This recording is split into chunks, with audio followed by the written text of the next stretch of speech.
विशिष्ट मालिका विशारद आपण को आमर केतेक प्रश्न जागृत ओडिशा तरफ जे आमर कली जुग गोटे 1,32,000 वर्ष बोली चारिआडे प्रचार प्रसार होती विभिन्न पुथी भी लिखाई। तो आपण से विषय कौन आपणकर अवधारणा कह कलिजुगर प्रकृत बयस सीमा केते? ओम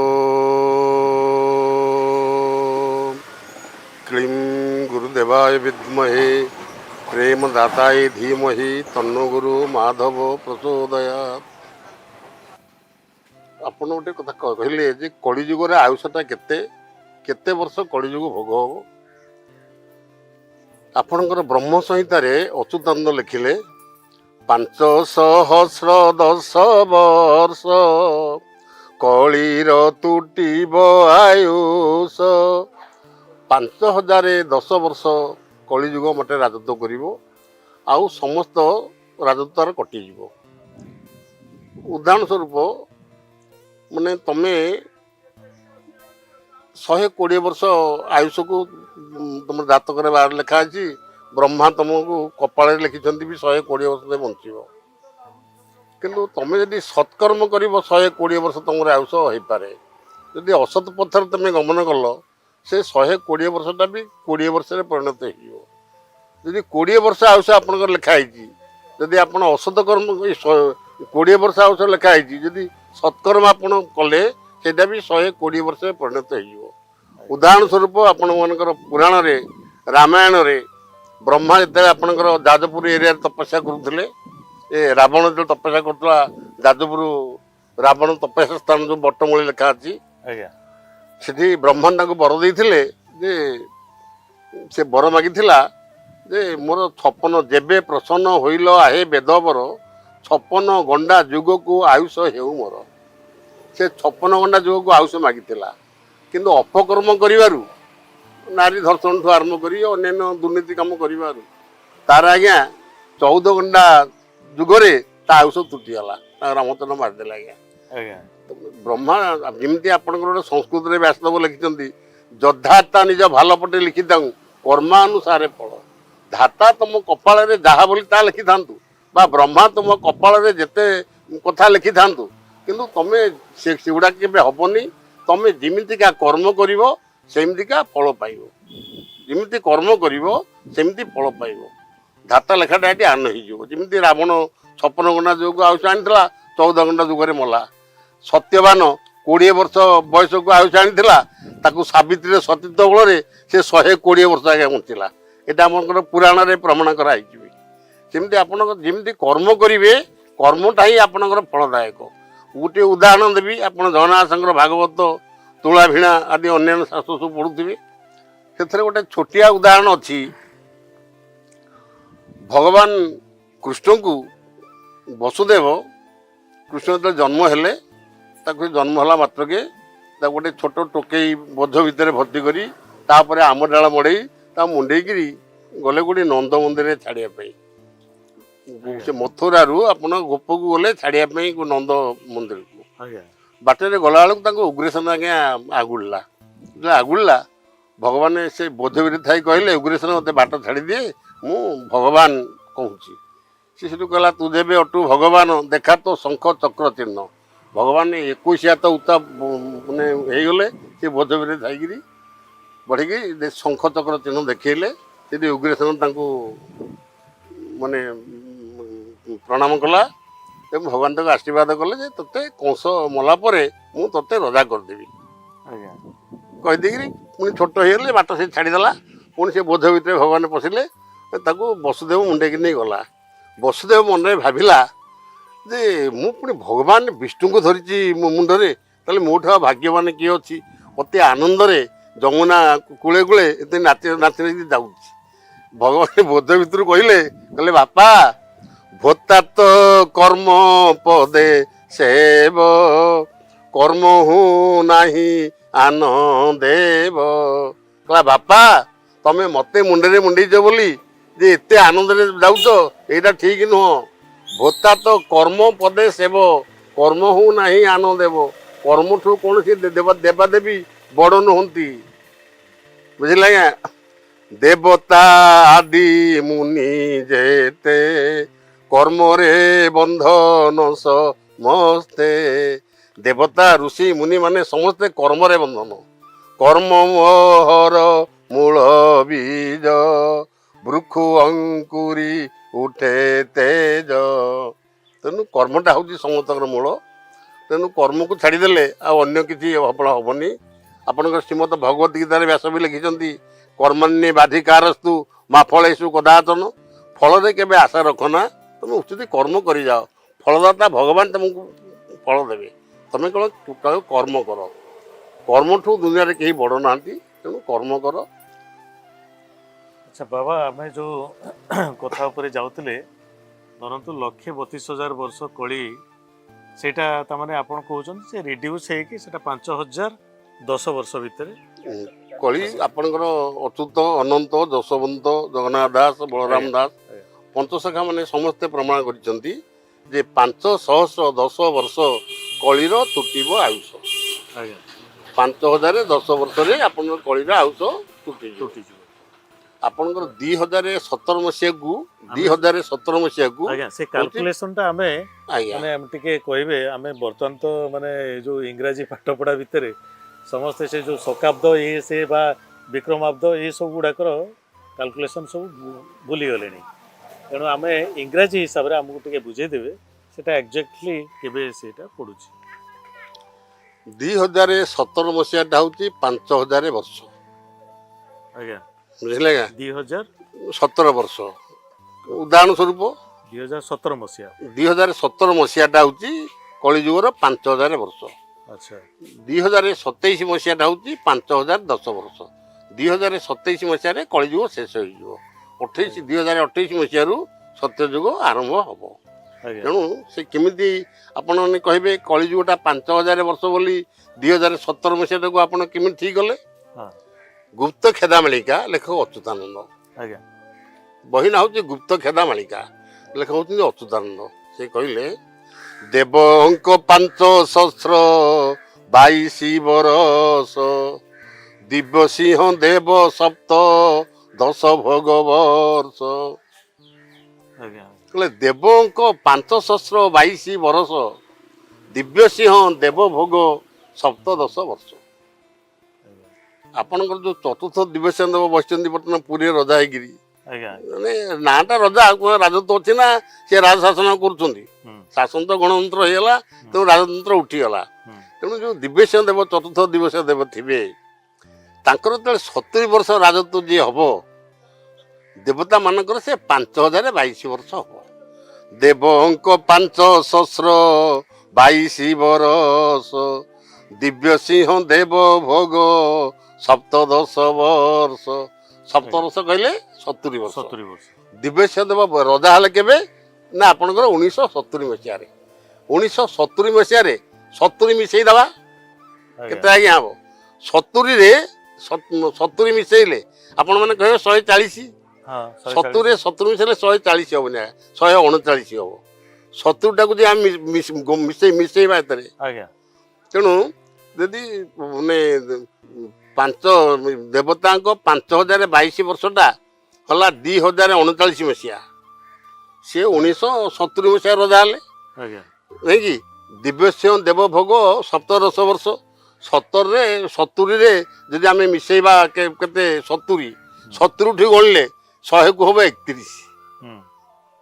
ବୁଝିଲେ ଆଜ୍ଞା। ତେଣୁ ଆପଣ ହିସାବ କରନ୍ତୁ, ସେଇଟା 39 ମସିହା ହବ। ମାନେ 2039 ମସିହାଟା ହେଉଛି ଦେବଙ୍କ 5,022 ବର୍ଷ। 2039ରୁ 22 ଫେରିଦେବା କେତେ ରହିବ ଆଜ୍ଞା? ଆଜ୍ଞା 22 ଫେରିଲେ 17 ହେଉଛି। 17 ହେଉଛି। ତେଣୁ 2017 ମସିହାଟା ହେଉଛି 5,000 ବର୍ଷ। ତେଣୁ କଳିଯୁଗଟା 5,010 ବର୍ଷ କଳିର ତ୍ରୁଟି ବାଉଷ। 2017 ମସିହାଟା ଯଦି 5,000 ବର୍ଷ ହେଲା, 5,010 ବର୍ଷ କେତେ? 2027 ବର୍ଷ ହବ। 27 ମସିହା ହବ। 2017ରେ ମିଶେଇଲେ 10 ହେଲା 27 ଆଉ। ତେଣୁ 2027 ମସିହାରେ ଆପଣଙ୍କର କଳିଯୁଗ ଶେଷ ହେଇଯିବ। କେଉଁ ମାସ କେଉଁ ଦିନ ତା ବିଷୟରେ କିଛି ସ୍ପେସିଫିକେସନ୍ ଆମେ କରିପାରିବା କି? ହଁ ସେଇଟା ହବ ଆପଣ ମାନଙ୍କର ଯେ ଦିବ୍ୟଚନ୍ଦ୍ରଙ୍କର ଅଙ୍କ ଯେତେବେଳେ କୁହାଯାଇଛି ରାଜାଙ୍କର ଅଙ୍କଟା ଶୂନ୍ୟଠୁ ଚଳେ ଆଜ୍ଞା, ଆଜ୍ଞା ରଜାଙ୍କର ଅଙ୍କ ଶୂନ୍ୟ ଚଳେ। ଆଜ୍ଞା ଭାଦ୍ର ମାସ ଦ୍ୱାଦଶୀ ଠାରୁ ଶୁକ୍ଳପକ୍ଷ ଦ୍ୱାଦଶୀ ଟା ହେଉଛି ଶୂନ୍ୟ ଆପଣଙ୍କର, ଆଜ୍ଞା ତେଣୁ ସେଇ ପର୍ଯ୍ୟନ୍ତ ସେଇ ଏ ପର୍ଯ୍ୟନ୍ତ। ଯୁଗଟା ଚଳିବ। ଆଜ୍ଞା ଆଜ୍ଞା ସେଟା ତେଣୁ ଆମର 2027 ମସିହା ଭାଦ୍ର ମାସ ପର୍ଯ୍ୟନ୍ତ ଚଳିବ। ଆଜ୍ଞା ସେ ସମୟରେ ବି ଆପଣଙ୍କର ମୀନ ରାଶିରୁ ଶନି ବି ଅନ୍ତର ହେଇଯାଉଥିବ। ଆଚ୍ଛା ଆପଣ ମାନଙ୍କର ଆଜ୍ଞା ପୃଥିବୀପତି ବିପତ୍ତି ପଡ଼ିବ ବେଶୀ କେବେ ନା ଯେତେବେଳେ 2000 ବିପତ୍ତିର କାରଣ ଆପଣଙ୍କର ହବ 2025 ମସିହା ମାର୍ଚ୍ଚ 29 ତାରିଖରୁ ଆଜ୍ଞା ଆପଣଙ୍କର ବିପଦଟା କଳିଯୁଗରେ ବେଶୀ ପଡ଼ିବ। ଆଜ୍ଞା 2025 ଏଇ ଯୋଉ ଗଲା ମାର୍ଚ୍ଚ ମାସ ଶନି ଚଳନ ମାର୍ଚ୍ଚ 29 ଆଜ୍ଞା ଗଲା ମାର୍ଚ୍ଚ ଏଇ 25 ମସିହାର ମାର୍ଚ୍ଚ ମାସ 29 ତାରିଖରୁ ଆଜ୍ଞା ମୀନ ରାଶି କି ଶନି ଗଲା। ଆଜ୍ଞା ତେଣୁ ଏଇ ମୀନ ରାଶି କି ଶନି ଗଲା ପରେ ପୃଥିବୀର ବହୁତ କ୍ଷତି ହବ। କ'ଣ କ'ଣ କୋଉ ବାବଦରେ ବେଶୀ କ୍ଷତି ପୃଥିବୀର ହବ ଲୋକେ ଜାଗ୍ରତ କରିବାକୁ ପଡ଼ିବ। ଆଜ୍ଞା ଲୋକଙ୍କୁ ସଚେତନତା ଆପଣ ଜାଗ୍ରତ ଓଡ଼ିଶା ନା ଲୋକଙ୍କୁ ଜାଗ୍ରତ କରିବାଟା ହେଉଛି ଆପଣଙ୍କ ବଡ଼ କଥା। କେମିତି ଜାଗ୍ରତ କରିବେ ନା ବର୍ତ୍ତମାନ ମୀନ ରାଶି କି ଶନିଶ୍ଚର ଯିବ ପୃଥିବୀ ନଷ୍ଟ ଭ୍ରଷ୍ଟ ହୋଇଯିବ, ବେଶୀ ଓଡ଼ିଶା ନଷ୍ଟ ଭ୍ରଷ୍ଟ ହୋଇଯିବ। ଓଡ଼ିଶାଟା ଭାରତ ବର୍ଷର ଓଡ଼ିଶାରେ ବେଶୀ ନଷ୍ଟ ହବ କେବେ ନା ମୀନ ରାଶି କି ଶନି ଗଲେ। ମୀନ ରାଶି କି ଶନି ଗଲା ଆପଣଙ୍କର 29/3/2025 ମସିହା, ଆଜ୍ଞା ମାନେ ଆଜିକି ପ୍ରାୟ ହେଇଗଲା କେତେ 4 ମାସ ପାଖାପାଖି ହେଇଗଲା ଆଜ୍ଞା ନାଇଁ କି 3 ମାସ କେତେ ଦିନ ହେଲା ଆଉ ଆଜ୍ଞା ତେଣୁ ଧର 29 ଆସନ୍ତା 29 ତାରିଖକୁ 4 ମାସ ଆଜ୍ଞା ହେଇଯିବ। ତାରିଖ ଆଜି ହେଲା କେତେ 28, କାଲି ହେଉଛି 29, 4 ମାସ ହେଇଗଲା ଆଜ୍ଞା ନାଇଁ କି। March April May June July ସରିଗଲା ନାଇଁ, ତାପରେ ଅଗଷ୍ଟ ଆସିବ, ଆଜ୍ଞା 4 ମାସ ହେଇଗଲା। ବର୍ତ୍ତମାନ ଶନି 2 ବର୍ଷ 6 ମାସ ରହିବ ମୀନ ରାଶିରେ, ଆଉ ରହିବ କେତେ ଯଦି 4 ମାସ ଗଲା ଆଉ 2 ବର୍ଷ 2 ମାସ ରହିବ। ଆଉ 2 ବର୍ଷ 2 ମାସ ହେଲେ ଆପଣ ମାନଙ୍କର 2027 ମସିହା 29/10/2027 ବା 29/9 ମସିହା 29/9/2027 ମସିହା ହବ, ମାନେ ସେଇ ଭାଦ୍ର ମାସ। ଆଜ୍ଞା ଏଇ ଭାଦ୍ର ମାସରେ 27 ମସିହା ଭାଦ୍ର ମାସରେ କଳିଯୁଗ ବିଦାୟ ନେଇଯିବ, ତାପରେ ଆସିବ ସତ୍ୟ ଅନନ୍ତ ଯୁଗ। ଆଜ୍ଞା ଆପଣ 2027 ଭିତରେ ଆପଣଙ୍କର ଏଇ ଗଲା 4 ମାସ ପୂର୍ବରୁ ଆଉ ଯେଉଁ ରହିଲା 2 ବର୍ଷ 2 ମାସେ, ଏଇ 2 ବର୍ଷ 2 ମାସକୁ ଯଦି ଓଡ଼ିଶାବାସୀ ସତର୍କତା ଅବଲମ୍ବନ କରିବେ ତେବେ ବହୁତ ଲୋକ ରକ୍ଷା ପାଇଯିବେ। ଏଇ 2027 ମସିହା ଭିତରେ ଆଜ୍ଞା ମାନେ 2 ବର୍ଷ ଆଉ 2 ମାସେ, ଏଇ 2 ବର୍ଷ 2 ମାସେ ସମସ୍ତଙ୍କୁ ଜାଗ୍ରତ କରିବା ଦରକାର। ଆପଣମାନେ ସଚେତନତା ସୃଷ୍ଟି କରନ୍ତୁ, ଆପଣମାନଙ୍କର କୌଣସି କଷ୍ଟ ରହିବନି, କୌଣସି ଅଭାବ ଅସୁବିଧା ରହିବନି। ଭଗବାନଙ୍କର ଆପଣମାନଙ୍କର ସମସ୍ତ ଖରାପ ଅଭ୍ୟାସକୁ ପ୍ରତ୍ୟାଗ କରିଦେବେ, ଆପଣଙ୍କୁ ସୁସ୍ଥ ରଖିବେ, ଆପଣଙ୍କ ମନ ଆନନ୍ଦ ହେବ, ଆପଣ ଈଶ୍ୱରଙ୍କୁ ପାଇବେ। ଯଦି ଧ୍ୟାନ ଧାରଣା ଏ ବାବଦରେ ଯଦି ଆପଣଙ୍କର ଲକ୍ଷ୍ୟ ବେଶୀ ରହିବ ଆପଣଙ୍କର କୌଣସି ଅସୁବିଧା ହେବନି। ସାର୍ ଏଇ ଯେଉଁ ମୀନ ଶନି ଯୁଗ ବିଷୟରେ ଯେଉଁ କୁହାହେଇଛି, ଆଉ କିଛି ବିଶେଷଜ୍ଞ କହୁଛନ୍ତି ଯେ ମୀନ ଶନି ଯୋଗଟା ଏଥର ତ ହେଉଛି ଗୁରୁବାରରେ ପଡ଼ିବା କଥା, ଏଥର ଶନିବାରରେ ପଡ଼ିଲା। ତେଣୁ ଏଇ ମୀନ ଶନି ଯୋଗଟା ଯେ ଆକ୍ୟୁରେଟ୍ ପରିବର୍ତ୍ତନର କାରଣ ସେଇଟା ଆମେ ତା ବିଷୟରେ କିଛି ସନ୍ଦେହ ଅଛି କି? ଯେଉଁ ମାଳିକାକାରମାନେ ମୀନ ଶନି ବାବଦରେ ଆପଣଙ୍କୁ ମାନେ କହୁଛନ୍ତି ବା ସଂସାରର ଲୋକମାନଙ୍କୁ ସେ କହୁଛନ୍ତି, ସେମାନଙ୍କୁ ମାଳିକାର ଅର୍ଥ ତାଙ୍କୁ ଜଣା ନାହିଁ। ଗୁରୁବାରରେ 1967 ମସିହାରେ ଗୁରୁବାରରେ ମୀନ ରାଶିକି ଶନି ଯାଇଥିଲା। 1957 ଲେଖିଛନ୍ତି, ଆଜ୍ଞା 1967 ମସିହାରେ ଯେଉଁ ମୀନ ରାଶିକି ଶନି ଯାଇଥିଲା, ଶନି 30 ବର୍ଷରେ ଥରେ ଏ ରାଶିକୁ ସେ ରାଶିକି ଯାଏ, ଆଜ୍ଞା ବୁଝିଲା ଆଜ୍ଞା। ଆଜ୍ଞା ତେଣୁ 1967 ମସିହା କଥା ଅଚ୍ୟୁତାନନ୍ଦ ଲେଖିଛନ୍ତି। ପ୍ରମାଣ କ'ଣ ଲେଖିଛନ୍ତି ନା ମେଷକୁ ବୃଷ ସଙ୍ଗତେ ମିଶାଇବୁ, ଆରେ ମିଥୁନରେ ପ୍ରକାଶିଣ ସପ୍ତର୍ଷି ମଣ୍ଡଳ ଦକ୍ଷିଣରେ ଲେଖ ନକହ ମୋହର ଗୁଣ। ଆରେ ମୀନ ରାଶି ଶନି କେବେ ଯିବ? ଗୁରୁବାରେ ମୀନ ଶନି ଗୁରୁ ବାରରେ ପଡ଼ିବ, ଏହି ଅଙ୍କେ ଧ୍ରୁବ ଧ୍ରୁବ। ମିଥୁନ ମାସରେ 13 ଦିନ ପକ୍ଷ, କାଳ ଧରଣୀ ଗ୍ରାସିବ। ସେ କହିଲେ ମେଷକୁ ବୃଷ ସଙ୍ଗତେ ମିଶାଇବୁ। ଆଜ୍ଞା ମେଷ ବୃଷ ମିଥୁନ ବୈଶାଖ ଜ୍ୟେଷ୍ଠ ଆଷାଢ଼ ତାକୁ ସଂସ୍କୃତରେ କୁହାଯାଇଛି ମେଷ ବୃଷ ମିଥୁନ। ମେଷ ସଂକ୍ରାନ୍ତି କହିଲେ ବୈଶାଖ ମାସ ସଂକ୍ରାନ୍ତି, ଆଜ୍ଞା ବୃଷ ସଂକ୍ରାନ୍ତି କହିଲେ ଜ୍ୟେଷ୍ଠ ମାସ ସଂକ୍ରାନ୍ତି, ନାଇଁ ମିଥୁନ ସଂକ୍ରାନ୍ତି କହିଲେ ଆଷାଢ଼ ମାସ ସଂକ୍ରାନ୍ତି। ମେଷକୁ ବୃଷ ସଙ୍ଗତେ ମିଶାଇବୁ। ମେଷ ଅର୍ଥ 1, ବୃଷ ଅର୍ଥ 2, ମିଥୁନ ଅର୍ଥ 3। ମେଷକୁ ବୃଷ ସଙ୍ଗତେ ମିଶାଇବୁ ମିଥୁନରେ ପ୍ରକାଶିନ। 1 2 3 କି ମିଶେଇବା। 1 ଯୁକ୍ତ 2 ହେଲା 3 ଯୁକ୍ତ 3 କେତେ ହେଲା ଆଜ୍ଞା 6 ହେଲା ନାଇଁ କି। ସପ୍ତର୍ଷି ମଣ୍ଡଳ ଦକ୍ଷିଣରେ ଲେଖ ନକ ମୋହର ଗୁଣ। ସେ 6ର ଡାହାଣରେ 7 ଲେଖେ କେତେ ହେଲା 67 ହେଲା। କହିଲେ ଆଗରେ ଉନ ବିଷ ଥିବ ତାହା ମିଶାଇ କର ଭାବ। ଆଗରେ 19 ରଖିକିରି ତାପରେ 67 ରଖ କେତେ ହେଲା 1967 ମସିହା ହେଲା। ମିନ ଶନି ଗୁରୁବାରରେ ପଡ଼ିବ ଏହି ଅଙ୍କେ ଧ୍ରୁବ ଧ୍ରୁବ। ମିଥୁନ ମାସରେ 13 ଦିନ ପକ୍ଷ କାଳ ଧରଣୀ ଗ୍ରାସିବ।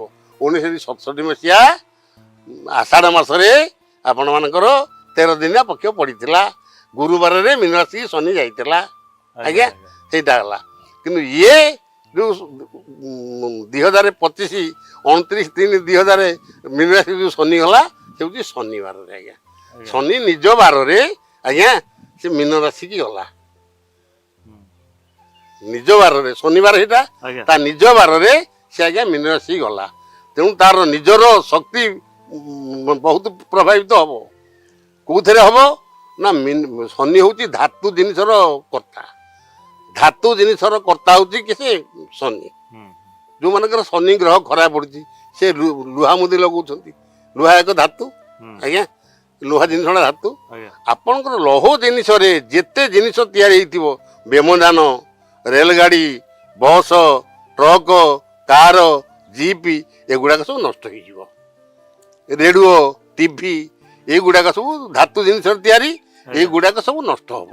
ବର୍ତ୍ତମାନ ଯୋଉ ପ୍ଲେନ କ୍ରାସ୍ ହଉଛି ବା ଗୁଡେ ଆକ୍ସିଡେଣ୍ଟ ହଉଛି ସେଇଟା ସରକାରଙ୍କୁ ଜଣାଇବା ଦରକାର। ସରକାର ଜାଣିବା ଦରକାର ଯେ ମହାପୁରୁଷ ମାନେ ଏମିତି ଲେଖିଛନ୍ତି ଯେ ଧାତୁ ଜିନିଷରେ ଯେତେ ଜିନିଷ ତିଆରି ଆପଣଙ୍କର କେମିତି ହଉ ରେଡ଼ୁଅ ବେତାର ଯନ୍ତ୍ର ଭାଙ୍ଗି ରୁଜି ଯିବ। ଆଗୁଆ ବାର୍ତ୍ତା ଦେବାକୁ ଏ ବିଜ୍ଞାନ ନଥିବ ବାବୁରେ ଆଉ ବିଦ୍ୟୁତ କରଣ। ଆରେ ଘରେ ଘରେ ଜଳୁଥିବ ଡିବି ଲଣ୍ଠନ।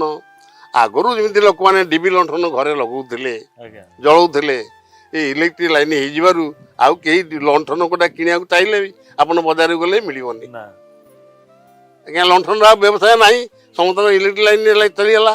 ଏଇ 2.5 ବର୍ଷ ଭିତରେ ଯେଉଁ ମୀନ ରାଶିକି ଶନି ଯିବ ସେଥିରେ ଆପଣଙ୍କର ଗାଡ଼ି ମଟର ବହୁତ ଆକ୍ସିଡେଣ୍ଟ ହେବ।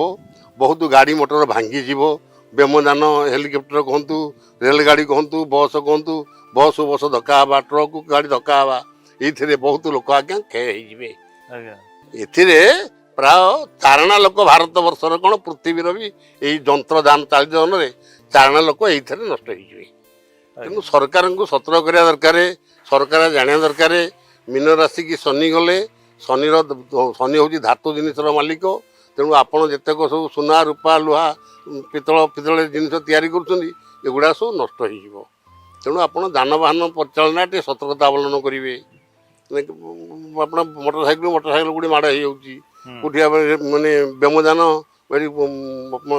କଲେଜ ଉପରେ ପଡ଼ିକିରି ବ୍ୟୋମଯାନଟା ନଷ୍ଟ ହେଇଗଲା। ଆଉ 3ଟା ବ୍ୟୋମଯାନ ବି ଯାଉଥିଲା ହଠାତ୍ ତଳକୁ ଖସି ପଡ଼ିଲା ତାର ଯାନ୍ତ୍ରିକ ତ୍ରୁଟି ହେଇଗଲା। ଏମିତି ଆପଣମାନଙ୍କର ହଉଛି। କୋଉଠି ରେଲଗାଡ଼ିରେ ବି 4ଟା ରେଲଗାଡ଼ିରେ ନିଆଁ ଲାଗି ସାରିଲାଣି। ଆପଣ ଏଇ 3 ମାସ ଭିତରେ 4ଟା ରେଲଗାଡ଼ିରେ ନିଆଁ ଲାଗିଗଲାଣି ଭାରତ ବର୍ଷର। କାହିଁକି ଆଜ୍ଞା ହେଉଛି ଏଗୁଡ଼ାକ ସବୁ। ତେଣୁ ଆପଣ ଯାନବାହନ ଦୁର୍ଘଟଣାଟା ବେଶୀ ବଢ଼ିବ। ଏଇଟା ଶନିର ପ୍ରାଦୁର୍ଭାବ। ତେଣୁ ଆପଣ ଯାନବାହନ ଯାତାୟାତ ପଥରେ ସତର୍କତା ଅବଲମ୍ବନ କରନ୍ତୁ। ଲୋକଙ୍କୁ ଟିକେ ସଚେତନତା ଏ ବାଦେ ବେଶୀ କରିବା ଦରକାର। ତା ବାଦେ ଆପଣଙ୍କର ପ୍ରାକୃତିକ ବିପର୍ଯ୍ୟୟ ବି ହବ। ଏବେ ରିସେଣ୍ଟଲି ଆମେ ଶୁଣୁଛୁ ଯେ ଜଗତସିଂହପୁରର ଶିଆଳି ଯେଉଁ ଜାଗାଟା ଅଛି ସେଠି ସମୁଦ୍ର ପଶି ଆସିଛି ପାଖାପାଖି 500-700 ମିଟର ଭିତରକୁ। ସେତିକି ଆପଣ ସିମ୍ବଲ ବୋଲି ଆପଣ ଶୁଣନ୍ତୁ ଆଜ୍ଞା ସିଏ ତ ସାଧାରଣ କଥାଟା ହେଇଛି। ଆଜ୍ଞା आपण मानकर 2026 मसीह माने हीराकुद बंध भांगिबो ता आज्ञा। जल रे अर्ध ओडिशा जलमग्न हबो। ଆଜ୍ଞା 2027 मसीह समुद्र 70 फुट फुलिबो ता पानी जागिरी खंडगिरी प्रदेश लागिबो। ଆଜ୍ଞା तेणु 2027 मसीह आपणकर 27 अंके पूर्व समुद्रु लवण आसीबो माड़ी उत्तररु गंगा उजाणी बहिबो तही संगे देव धाड़ी 22 पावच्छे मीन खेलुथिब सिंहासन रे बरुण मक्का मेदिना रे घोर युद्ध हेब मरिबे पठाण गण। 27 अंके पूर्व समुद्र लवण आसीबो माड़ी आगरे विष को रखिब तापरे अंक मिसाइब 2000 विष अर्थ 20 आगु 20 रखिकी तापर आप 27 मिसाइबे हम 2027 मसीहा ये 2027 मसीह आपंकर पूर्व समुद्र बंगोपसागर लवण आसब माड़ी ଆଜ୍ଞା बुझल आज्ञा से कौ जाए लगे भुवनेश्वर खंडगिरी प्रदेश पानी लगे समुद्र 70 फुट पानी फुल 70 फुट पानी समुद्र फुलले आपंकर गजपति गंजाम खोर्धारू अधे माने नयगढ़ अधे पुरी जिला जगतसिंहपुर भद्रक केन्द्रापड़ा जाजपुर बालेश्वर ये जलमग्न हो ଆଜ୍ଞା बुझल आज्ञा किमी भाव शुण सूर्य जने घन घोर रणे अथय हेब जगत भीषण गर्जने अनिल थराई छिड़ब लंजा नक्षत्र से लवण जले पड़ब आघातरे तार प्रति 100 हाथ दूरु कक्षु घुंची जीव। शुण सूर्य जने घन घोर रणे अथय हेब जगत ये समग्र पृथ्वी रे आज्ञा देश देश मध्य महागोल उपजीव नामक मातर युद्ध प्रसंग हो सब देशर सब जमी आप गाजा इस्राएल जमी युद्ध चली नहीं कि एवं सब बहुत बड़ देशर मध्य युद्ध सब चलला आपंकर तृतीय विश्वयुद्ध 2026 मसीह संगठित हम बर्तमान सुधा जाल जो युद्ध गुड़ाक चली बर्तमान सेटा को आम तृतीय विश्वयुद्ध बर्तमान कहि परिबा ना आज्ञा 2026 मसीह तृतीय विश्वयुद्ध आपंकर हम से यही भारत संगे पाकिस्तान टी रंगे काश्मीर पाई करिवो समर घोर काश्मीर को नापाई पाकिस्तान भारत संगे युद्ध करिवो अच्युतानंद लिखिले बुझले माने ये युद्ध रे कौन कौन सब हम ना पुणी चीन सैन्य तुर्की इराक जान ब्रिटिश जे अमेरिका सर्वे मिलिण पाकिस्तान को बल अस्त्र शस्त्र आवर जोगाई देवे कथा निश्चित घेन कला पुणी चीन सैन्य तुर्की इराक जान ब्रिटिश जे अमेरिका सर्वे मिलिण अमेरिका ब्रिटिश तुर्की ईरान इराक चीन ये सबू पाकिस्तान को बल अस्त्र शस्त्र आवर जोगाई देवे कथा निश्चित घेन पाकिस्तान को सब प्रकार साहाय्य करेंगे अस्त्र शस्त्र देवे सैन्य देवे टंका पैसा देवे खाद्य साहाय्य करेंगे ये सब पाकिस्तान को देवे बुझला कि पाकिस्तान सपक्ष कौड़ा हेले ना पुणी चीन सैन्य तुर्की इराक ईरान जान ब्रिटिश जे अमेरिका सर्वे मिलिण ये देश गुड़िक सब पाकिस्तान को बड़ अस्त्र शस्त्र सब खाद्यपेय देवे यह देखी रुषिया आसी होइबो ठिया भारत समर क्षेत्र से एकुटिया या देखिकी रुषिया भारत सपक्ष आसो जो अमेरिका रुषिया तो पड़ेनि तेणु अमेरिका जो पाकिस्तान साहाଯ୍य कला चाइना जो पाकिस्तान साहाଯ୍य कला तेणु रुषिया भारत को साहाଯ୍य कर आसो बुझे जापान राग थिबो हिरोसीमा कथा ये पकाई थिबो बम युद्ध रे जानी था से ही राग नली भिव जापान जान ये भारत सपक्ष रही आरंभी वरण प्रथम विश्वयुद्ध 1914 रु 1919 आज्ञा द्वितीय विश्वयुद्ध 1939 रु 1945 मसीहा जाके थिला द्वितीय विश्वयुद्ध ये 1945 मसीह अमेरिका जापान नागासाकी और हिरोशिमा जोड़े सहर उपर बम पकईकरी ध्वंस करदेला अद्यावधि केते वर्ष होगा आप 1945 मसीह रु 2025 मसीहा भावतु एत वर्ष 80 वर्ष पाखापाखि जाइए कि दुब भी कहूँ से माटी ता चारिपटे जिते पिला जन्म होती से विकलांग होती जापान तेणु से ही अमेरिका जो नागासाकी हिरोशिमा ध्वंस कर अमेरिका ना से ही राग नली भीव जापान जान ये भारत सपेक्ष रही आरंभी वरण तेणु जापान देखला अमेरिका तुम ध्वंस कर अमेरिका जी पाकिस्तान सपोर्ट कलानी मु भारत सपोर्ट करी ଜାପାନର ଅନୁରୋଧେ ଜର୍ମାନ ମିଶିବ ଭାରତ ସପକ୍ଷରେ ସେ ଯୁଦ୍ଧ ଆରମ୍ଭିବ। ତେଣୁ ଜର୍ମାନ ଜାପାନ ରୁଷିଆ ଭାରତକୁ ସପୋର୍ଟ କଲେ ଆଉ ସବୁ ଦେଶ ରାଜ୍ୟ ତାଙ୍କୁ ସପୋର୍ଟ କଲେ ପାକିସ୍ତାନକୁ। ଏ ଯୁଦ୍ଧ ଲାଗିବ ଆଜ୍ଞା ଆଜ୍ଞା 2024 ମସିହାରୁ ଏ ଯୁଦ୍ଧ ଲାଗିବ 13 ମାସେ। ପ୍ରଥମ ବିଶ୍ୱଯୁଦ୍ଧ ଦ୍ୱିତୀୟ ବିଶ୍ୱଯୁଦ୍ଧ 6 ବର୍ଷ ହେଲା ଲାଗିଥିଲା କିନ୍ତୁ ଏ ବିଶ୍ୱଯୁଦ୍ଧ ଗୋଟେ 13 ମାସ ଲାଗିବ। କାହିଁକି ଲାଗିବ 13 ମାସେ? ଆଜ୍ଞା ନା ମହାଭାରତ ଯୁଦ୍ଧ ଓଳିଏ ବାକି ଥିବ ଏହି ଓଳି କରେ 13 ମାସେ ଭୋଗ ହେବ। ମହାଭାରତ ଯୁଦ୍ଧ 18 ଦିନ ହେବା କଥା କିନ୍ତୁ 17 ଦିନ ଓଳିକରେ ସେ ଯୁଦ୍ଧ ବନ୍ଦ ହେଇଯାଇଥିଲା। ଆଉ ଯେଉଁ ଓଳିଟା ବାକି ଥିଲା ସେ ଯୁଗର ଗୋଟାଏ ଓଳି ଏ ଯୁଗରେ ହେଉଛି 13 ମାସ। ତେଣୁ ଆପଣଙ୍କ ଯୁମର ସଂହିତା ଅମର ଯୁମର ସଂହିତାରେ ଅଚ୍ୟୁତାନନ୍ଦ ଲେଖିଲେ ମହାଭାରତ ଯୁଦ୍ଧ ଓଳିଏ ବାକି ଥିବ ଏହି ଓଳି କରେ 13 ମାସେ ଭୋଗ ହେବ। ସେ ଓଳିକ ସହିତ ତାମାନେ କହୁଛନ୍ତି ଆପଣ ସେ ଓଳିକ ସହିତ ବର୍ତ୍ତମାନର 13 ମାସ ଆଜ୍ଞା ସମାନ ଟାଇମ୍ ପିରିୟଡ଼ ସମାନ। ଆଜ୍ଞା ତେଣୁ ଏହି ଓଳିକରେ 13 ମାସେ ଭୋଗ ହେବ। ତେଣୁ 13 ମାସେ ତୃତୀୟ ବିଶ୍ୱଯୁଦ୍ଧ ଲାଗିବ। ସାର୍ ଆଉ ଗୋଟେ କ୍ୱେଶ୍ଚିନ୍ ଉଠୁଛି ଏଠି କହନ୍ତୁ। ଧରନ୍ତୁ 600 ବର୍ଷ ତଳେ ଆମର ମାଳିକାଟା ଲେଖା ହେଇଥିଲା। ଆଜ୍ଞା 500-600 ବର୍ଷ ନିହାତି ହେବ। ଆଜ୍ଞା 500-600 ବର୍ଷ ତଳେ ବର୍ତ୍ତମାନର ଯେଉଁ ଭୌଗୋଳିକ ପରିସ୍ଥିତି ଧରନ୍ତୁ ଆମର ଆପଣ ଯେଉଁ ଦେଶ ଗୁଡ଼ାକର ନାଁ ଧରିଲେ ଆମେରିକା ରୁଷିଆ ବା ପାକିସ୍ତାନ ତ ସେତେବେଳକୁ ଜନ୍ମ ନେଇନଥିଲା ସବୁ ସେଇ ଆମର ଭାରତ ଭୂଖଣ୍ଡ ଭିତରେ ସେ ପାକିସ୍ତାନ ଥିଲା। ତ ଏଇସବୁ ୱାର୍ଡ଼ ଗୁଡ଼ାକର କ'ଣ ବର୍ଣ୍ଣନା ମାଳିକାରେ ଅଛି ଏକ୍ଜାକ୍ଟଲି? ଆଜ୍ଞା ଏଇଟା ମାଳିକାରେ ଅଛି। ଗୋଟେ ଛୋଟିଆ ଉଦାହରଣ ମୁଁ ଆପଣଙ୍କୁ ଦେବି। ଆଜ୍ଞା ସେ ଧରନ୍ତୁ ପାକିସ୍ତାନ ସେଇ ୱାର୍ଡ଼ଟା ପାକିସ୍ତାନ ଭାରତ ଭିତରେ ଥିଲା ତ ଆପଣଙ୍କର ସେ ତ ଭାରତରେ ମିଶିକି ଥିଲା ଆଗରୁ। ସେତେବେଳକୁ ଜନ୍ମ ନେଇନଥିଲା ନା ପାକିସ୍ତାନ ଶବ୍ଦ ବି ନଥିଲା। ଯୁକ୍ତରାଷ୍ଟ୍ର ଆମେରିକା ବି ଜନ୍ମ ନେଇନଥିଲା ସେତେବେଳକୁ। ଅଚ୍ୟୁତାନନ୍ଦ ଗୋଟେ କଥା ଲେଖିଲେ 1528 ମସିହାରେ ଲେଖିଲେ। ଆଜ୍ଞା 1482 ମସିହାରେ ସେ ଜନ୍ମ ହୋଇଥିଲେ। ଅଚ୍ୟୁତାନନ୍ଦ 1482 ମସିହାରେ ଜନ୍ମ ହୋଇଥିଲେ। ଆଜ୍ଞା ଆଜ୍ଞା ସେ 1528 ମସିହାରେ କେତେ ଆଜ୍ଞା 28 ସେ ହେଉଛି କେତେ 18 କେତେ 28 18 46 46 ବର୍ଷ 46 ବର୍ଷ ବୟସରେ ଲେଖିଛନ୍ତି କି ଅଚ୍ୟୁତାନନ୍ଦ ମାନେ 1528 ମସିହାରେ ସେ କ'ଣ ଲେଖିଲେ? ଆରେ ହୀରାକୁନ୍ଦ ନାମେ ବନ୍ଧ ହୋଇଯିବ ଓଡ଼ିଶା ରାଇଜେ ତହିଁ ଶତ୍ରୁ ବୋମାରେ ଭାଙ୍ଗି ବସେ ବନ୍ଧ ହୋଇଯିବ ବଡ଼ ଘାଇ ଓଡ଼ିଶାର ନୂଆ ପୁରୁଣା ଏ 6 ଜିଲ୍ଲା ଯାଇ ବଙ୍ଗୋପସାଗରେ ପଡ଼ିବେ ଏଥି ସନ୍ଦେହ ନାହିଁ। 1528 ମସିହାରେ ଲେଖୁଛନ୍ତି ହୀରାକୁନ୍ଦ ନାମେ ବନ୍ଧ ହୋଇଯିବ ଓଡ଼ିଶା ରାଇଜେ ତହିଁ। ଓଡ଼ିଶା ରାଜ୍ୟରେ ହୀରାକୁଦ ନାମରେ ଗୋଟେ ବନ୍ଧ ତିଆରି ହେବ। ପୁଣି ଶତ୍ରୁ ବୋମାରେ ଭାଙ୍ଗି ବସେ ବନ୍ଧ ହୋଇଯିବ ବଡ଼ ଘାଇ। ତୃତୀୟ ବିଶ୍ୱଯୁଦ୍ଧ ବେଳେ ମୁସଲମାନ ମାନେ ହୀରାକୁଦ ବନ୍ଧ ଉପରେ ବମ୍ ପକାଇଦେବେ ଯେ ସେ ବନ୍ଧଟା ପୁରା ଏକା ଭାଙ୍ଗିଯିବ ପାଣି ଗୁଡ଼ାକ ଏକାବେଳକେ ଧସି ଆସିବ। ବର୍ତ୍ତମାନ ଏଠି 20ଟା ପୋଲ ଖୋଲା ହେଇଛି 20ଟା ଗେଟ୍ରେ ପାଣି ଆସୁଛି ଯେ କେତେ ବଡ଼ ବନ୍ୟା ବର୍ତ୍ତମାନ 2 ଦିନ ଭିତରେ ମାନେ ସୃଷ୍ଟି ହେଲାଣି। କାଲିକି ଅବସ୍ଥା କ'ଣ ହେଉଛି ଆପଣମାନେ ବି ଶୁଣିଲେ ଆଶ୍ଚର୍ଯ୍ୟ ହେବେ। ଏତେ ବଡ଼ ହେଉଛି ଯଦି ମାନେ 66ଟା ପୋଲ ଅଛି ସେଥିରୁ ପ୍ରାୟ 58ଟା ପୋଲ ଭାଙ୍ଗିଯିବ। 58ଟା ପୋଲ ଯଦି ଏକାବେଳେ 58ଟା ପୋଲ ଭାଙ୍ଗିରେ ପାଣି ଆସିବ ତାହେଲେ ଆଗକୁ ରହିବ ଆପଣଙ୍କର ସମ୍ବଲପୁରରୁ ଅଧିକରୁ ଉର୍ଦ୍ଧ୍ୱ ତା ପାଖକୁ ସିଧାଟା ଅନୁଗୁଳ ତା ପାଖକୁ ଢେଙ୍କାନାଳ ତା ପାଖକୁ କଟକ ତାପରେ ଜଗତସିଂହପୁର ଏଗୁଡ଼ା ସବୁ ଆଜ୍ଞା ଭାସିଯିବନି ସିଧାଟା ପାଣି ଆସିବ ନା ଏକାବେଳେ ସେ ପାଣି ପଳେଇ ଆସିବ। ତେଣୁ ସେ କେମିତି ଲେଖିଲେ ମାନେ ଆପଣଙ୍କର 1955 ମସିହାରେ ପଣ୍ଡିତ ଜବାହରଲାଲ ନେହେରୁ ଭାରତର ପ୍ରଧାନମନ୍ତ୍ରୀ ହୀରାକୁଦ ବନ୍ଧର ଭିତ୍ତିପ୍ରସ୍ତର ସ୍ଥାପନ କଲେ।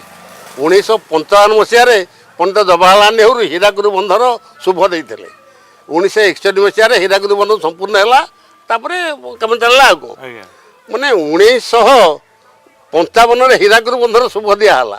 ସେ 1528 ମସିହାରୁ ଅଚ୍ୟୁତାନନ୍ଦ ଲେଖୁଛି ହୀରାକୁନ୍ଦ ନାମେ ବନ୍ଧ ହୋଇଯିବ ଓଡ଼ିଶା ରାଇଜେ ତହିଁ ଶତ୍ରୁ ବୋମାରେ ଭାଙ୍ଗି ବସେ ବନ୍ଧ ହୋଇଯିବ ବଡ଼ ଘାଇ। ସେ କେମିତି ଲେଖିପାରିଲେ? ଇଏ ଭବିଷ୍ୟତ କଥାଟା କେମିତି ହୀରାକୁଦ ଶବ୍ଦଟା ସେ କେମିତି ଜାଣିଲେ? ସେଟା ତ ନଥିଲା କିଛି ହୀରାକୁଦ ବନ୍ଧ କିଛି ନଥିଲା। ତେଣୁ ସେ ହେଉଛନ୍ତି ଭବିଷ୍ୟତ ଜ୍ଞାତା ବୁଝିଲା ଆଜ୍ଞା। ତାଙ୍କୁ ସବୁ ଭବିଷ୍ୟତ କଥା ସେ ସବୁ ଲେଖି ଯାଇଛନ୍ତି। କଳିଯୁଗ କେବେ ଶେଷ ହେବ ସତ୍ୟଯୁଗ କେବେ ଆରମ୍ଭ ହେବ କେଉଁ ରାଜ୍ୟରେ କେତେ କ୍ଷତି ହେବ ଆମେରିକା କେମିତି ଦେଖନ୍ତୁ ସେମିତି ପଦ କେମିତି ଲେଖିଛନ୍ତି ସେ ଆମେରିକା ଦେଶ ଭାଇ ମୂଳୁ ଧ୍ୱଂସ ଯିବ ଗର୍ବରେ ଜଳିବ ଦେବେ ବିଶ୍ୱ ମୁଖ୍ୟ ହେବ କାହାରି ଗରବ ସହି ନ ପାରିବେ ଧାତା ଉଡ଼ାଇ ଦେବେ ତାହାକୁ ବୁଡ଼ାଇବେ ମଥା। କେମିତି ଆମରିଆ କଥା ସେ ଲେଖିଲେ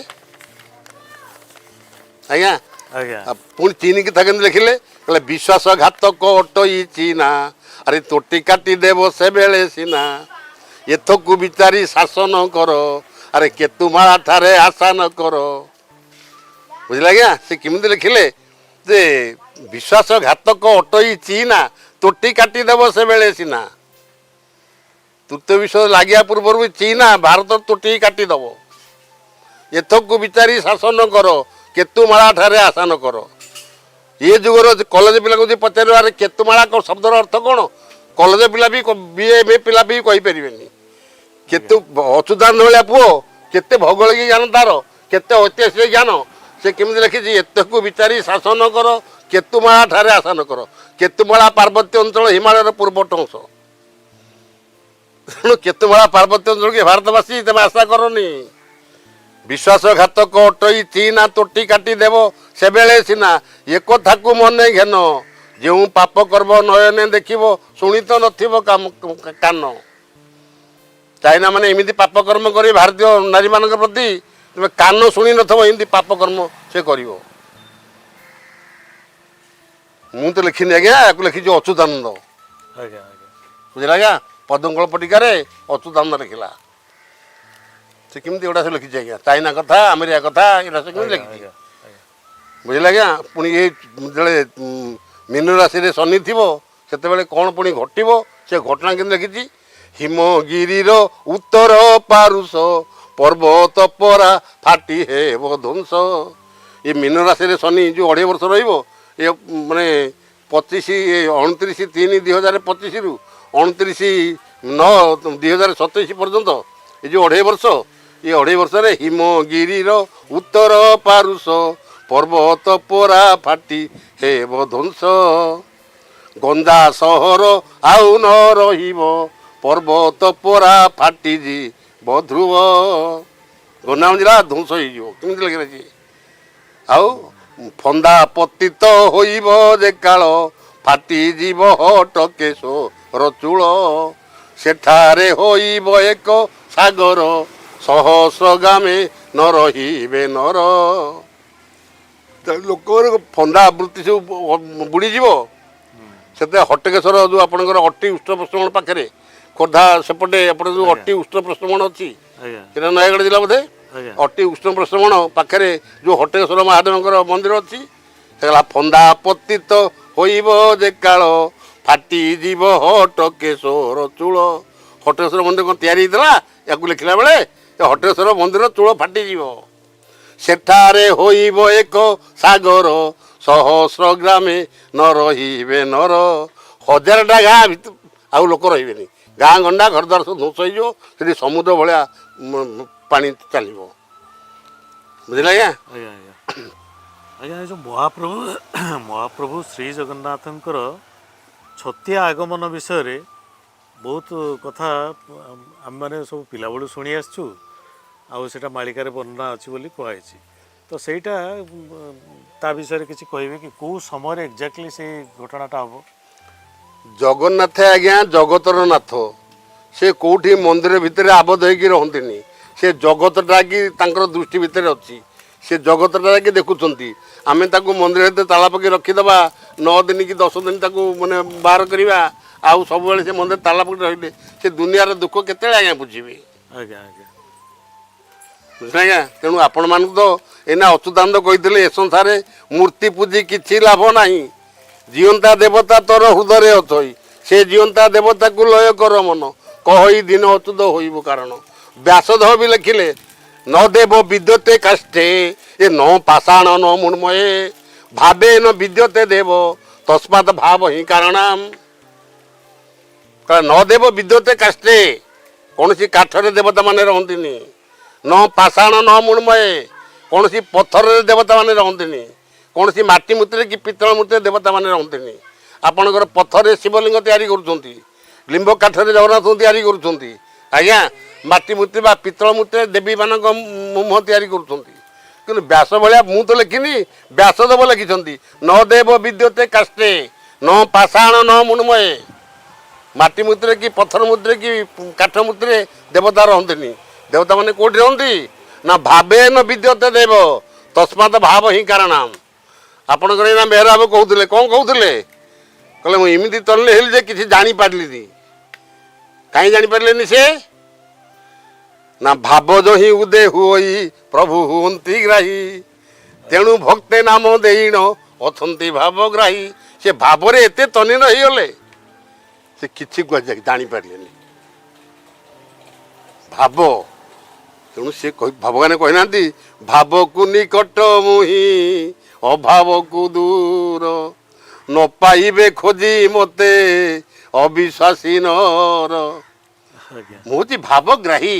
ଆଜ୍ଞା ଭାବ ଗୁର୍ନାତି ଇତି ରହସ ଭାବଗ୍ରାହୀ। ଭାବକୁ ଯେ ଗ୍ରହଣ କରେ, ତମେ ଏତେ କ୍ଷୀରି ପୁରୀ ଭୋଗରାଗ ଯେତେ କଲେ ସେଗୁଡ଼ାକୁ ଖାଆନ୍ତିନି ଠାକୁର, ତମ ଭାବଟାକୁ ସେ ଗ୍ରହଣ କରନ୍ତି। ତେଣୁ ଅଭିରାମ ପରଶ ଲେଖିଲେ ସନାତନ ଧର୍ମାର୍ଥ ଗୀତାରେ। ଅଭିରାମ ପରଶ ସନାତନ ଧର୍ମାର୍ଥ ଗୀତା ଲେଖିଛନ୍ତି।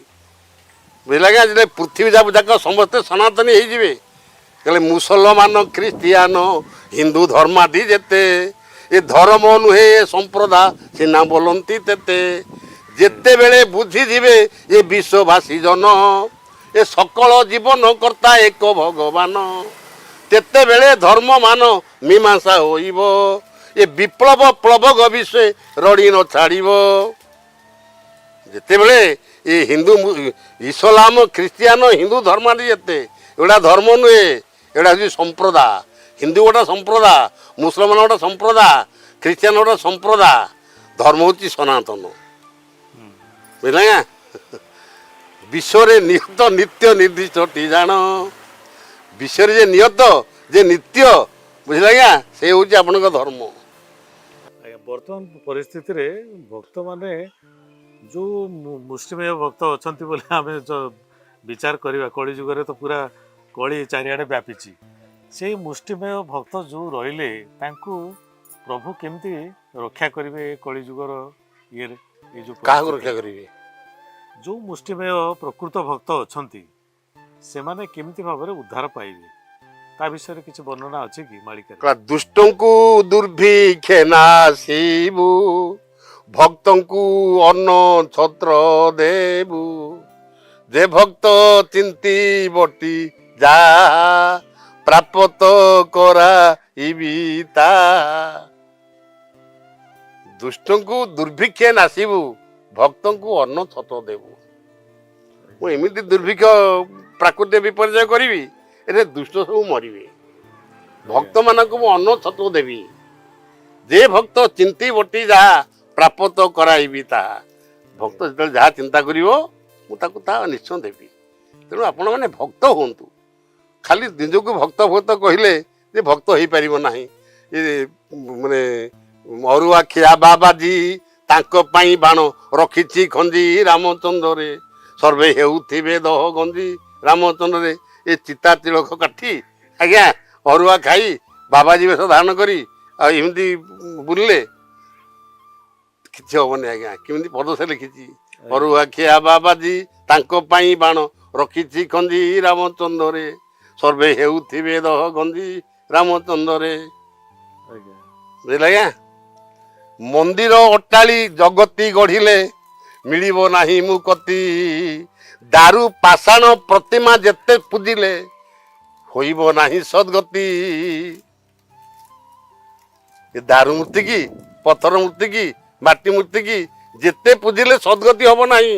ଲେଖିଲେ ଭୀମ ଭୋଇ, ମୁଁ ଲେଖିନି ଆଜ୍ଞା। ସେ କେମିତି ପଦ ଲେଖିଛି? ଆରେ ଅଚେତାରେ ସିନା ଜନ ପ୍ରାଣୀ ମାନେ କରୁଥାନ୍ତି ମୂର୍ତ୍ତି ପୂଜା।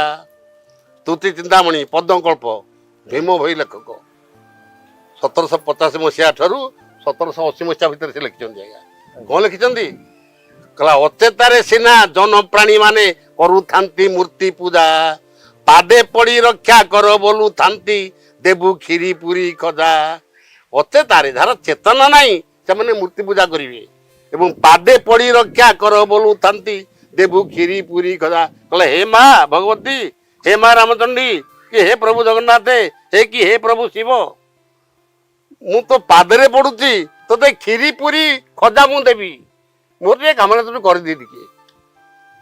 ଆରେ ମୂର୍ତ୍ତି ସିନା ସେହି ଜୀବ ଆତ୍ମା ନୁହେଁ କାହୁଁ ଯାଚି ଦେବ ବର ବିଷ୍ଣୁ ନଟକୁଟ ମାୟାକୁ ନ ଜାଣି ଅଜ୍ଞାନରେ ମୂଢ଼ ନର।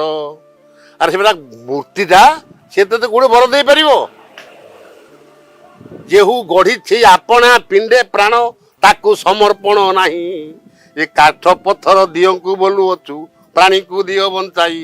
ଆରେ ଯୋଉ ବାପା ମା ତମକୁ ଗଢିଛନ୍ତି, ଯୋଉ ବାପା ମା ତମକୁ ଜନ୍ମ ଦେଇଛନ୍ତି, ଆରେ ସିଏ କଳି ଯୁଗରେ ବୁଢା ବୟସରେ ତମେ ତାଙ୍କୁ ଛାଡି ଦେଇକିରି ସ୍ତ୍ରୀକୁ ନେଇକିରି ବାହାରେ ରହିକିରି ସୁଖ କରୁଛ। ସେ ତମକୁ ଯିଏ ଗଢିଛି ତାକୁ ଟିକେ ପଚାରୁନ। ଆଜ୍ଞା ଆଜ୍ଞା କଣ ସେ କେମିତି ଲେଖିଛି? କହିଲା ଯେହୁ ଗଢିଛି ଆପଣା ପିଣ୍ଡେ ପ୍ରାଣ ତାକୁ ସମର୍ପଣ ନାହିଁ। ଏ କାଠ ପଥର ମୂର୍ତ୍ତି କି ବୋଲୁଅଛ ପ୍ରାଣୀକୁ ଦିଅ ବଞ୍ଚାଇ।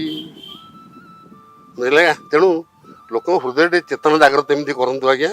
ବୁଝିଲେ ଆଜ୍ଞା? ଲୋକମାନେ ମାନେ ଭକ୍ତି ଭାବ କେମିତି ବାପା ମାଙ୍କ ପ୍ରତି କେମିତି ରହିବ, ସ୍ତ୍ରୀର ସ୍ୱାମୀ ପ୍ରତି କେମିତି ଭାବ ରହିବ, ସ୍ୱାମୀର ସ୍ତ୍ରୀ ପ୍ରତି କେମିତି ଭାବ ରହିବ, ଏଗୁଡ଼ାକ ଲୋକମାନଙ୍କୁ ଟିକେ ଶିକ୍ଷା ଦିଅନ୍ତୁ।